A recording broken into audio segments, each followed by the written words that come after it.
Almost 2 weeks have passed since the last update dropped, and we had some time to check out how the new weapons feel and what builds can be created with them.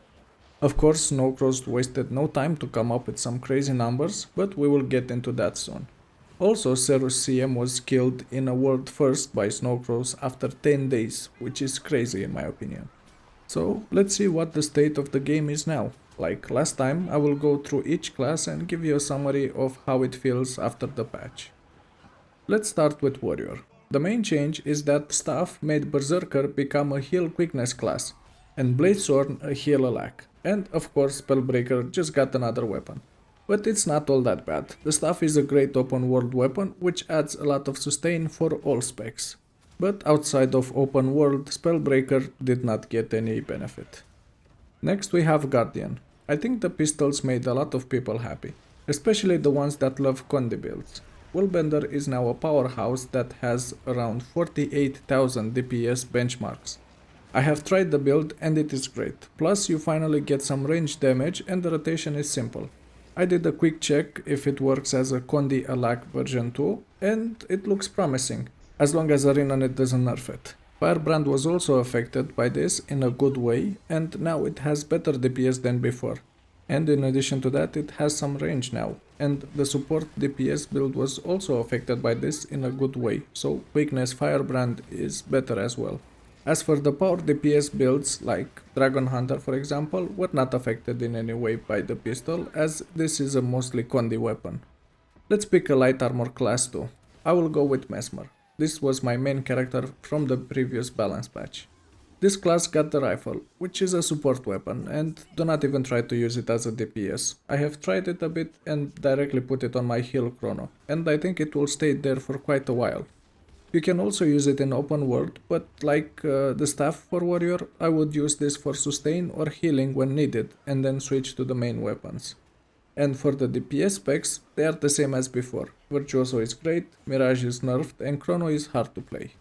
Next I will go with Engineer. The short bow, a weapon that kind of disappointed me a bit.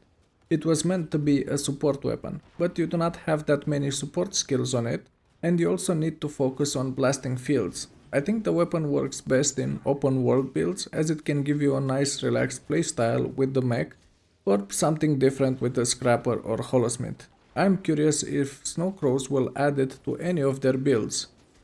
And now for my main of this patch, Ranger.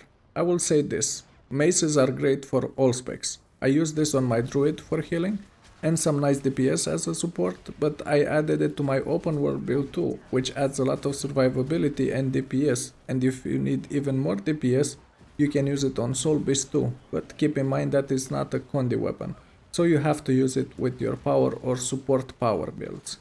I will also try to see how it works for heal quickness untamed. I haven't tried it yet, but the build is ready if the opportunity appears. Let's talk about Elementalist now.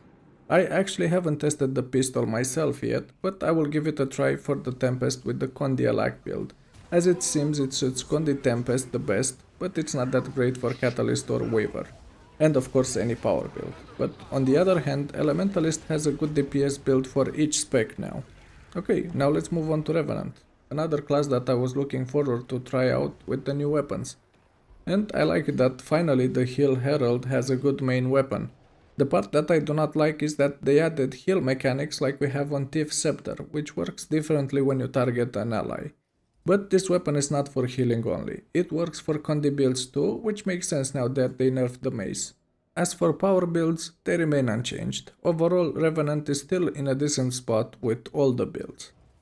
Time for Thief, which looks like it got a nice weapon, at least for Deadeye since it has the highest benchmark of all classes. But honestly, it looks like the same situation that we got with Condi Mirage in the previous patch, so I'm sure this will be nerfed fast, but it's not like a lot of people will be able to reach those numbers. I have tried and barely made even half of that damage with this build, but then again I haven't played Thief in a while. And finally Necromancer. The double swords seem to work very nicely in open world and on Reaper, as that is a power DPS spec, and the swords do not work that good with Condi builds. I guess you can make it work for Harbinger too, but it will do less damage than the Reaper, so hopefully the next balance patch will bring it in line. And those are all the specs. I think this is a good patch and it feels a lot more balanced compared to the launch of Secrets of the Obscure. As for me, I'm switching a lot between Guardian and Untamed and can decide on one. As for my goals, I'm continuously working on the open world legendary armor and I'm also close to finishing the raid armor achievements. So maybe I will work on 2 sets of legendary armor this year. What about you? Did you started working on any new legendaries this year? Let me know in the comment section below. If you want to see more content like this, please let me know in the comment section below, and if you enjoyed the video, please click the like and subscribe buttons.